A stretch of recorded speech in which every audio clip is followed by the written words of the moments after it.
সরকার এখানে 7ই জানুয়ারি নির্বাচনের নামে যে প্রহসন হয়েছে, সেই প্রহসনের নির্বাচনে কোনো জনপ্রতিনিধি নির্বাচিত হয়নি। আওয়ামী লীগ সরকার ঢাকায় বসে কোন সিটে কাকে এমপি বানাবে সেই প্রতিনিধিগুলো আজকে এমপি বলে নিজেদের জাহির করছে, এবং সেই এমপিদের দ্বারা আজকে একটি জনপ্রতিনিধিত্ববিহীন সরকার গঠিত হয়েছে। কাজেই ষড়যন্ত্র করার প্রশ্ন আসছে কেন? সরকার ষড়যন্ত্রের কথা কেন বলছে? সরকার জনগণকে ভয় পায়, সেটাই কি কারণ? আজকে জনগণ যা বলেছে সেটা প্রকাশ্যে বলেছে, এখানে ষড়যন্ত্রের কোনো প্রশ্ন নেই। বাংলাদেশের মানুষ গণতন্ত্রের জন্য, স্বাধীনতার জন্য শত শত বছর ধরে আন্দোলন করেছে। তারা পরম পরাক্রমশালী মুঘল সাম্রাজ্যের অধীনতা পর্যন্ত বাংলাদেশের মানুষ স্বীকার করে নাই। তারা স্বাধীনতা প্রিয়, তারা স্বাধীনতার চেতনায় তারা চিরদিন তারা রাজপথে যে কোনো স্বৈরাচারী অত্যাচারী সরকারের বিরুদ্ধে আন্দোলন।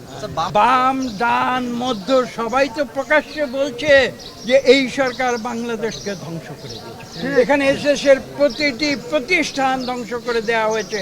এদেশের বিচার বিভাগ দেখুন, এদেশের জাতীয় সংসদ দেখুন, এদেশের নির্বাচন ব্যবস্থা দেখুন, এদেশের সিভিল প্রশাসন দেখুন, এদেশের পুলিশ প্রশাসন দেখুন, এদেশের বিচার বিভাগ।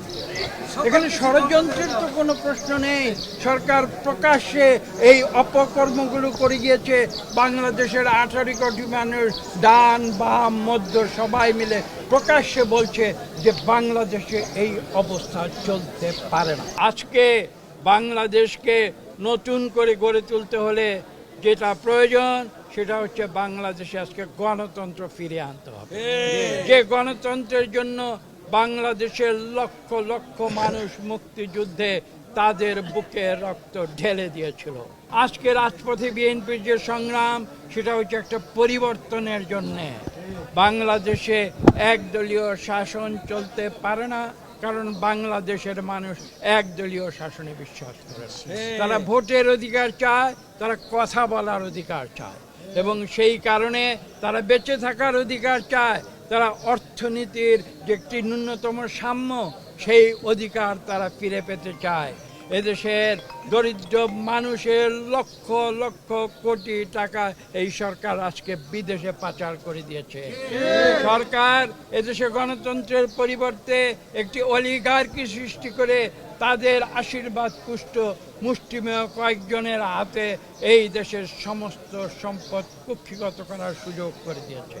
এই অবস্থা থেকে বাংলাদেশের 18 কোটি মানুষকে বের হয়ে আসতে হবে, এদেশে গণতন্ত্র পুনঃপ্রতিষ্ঠিত করতে হবে।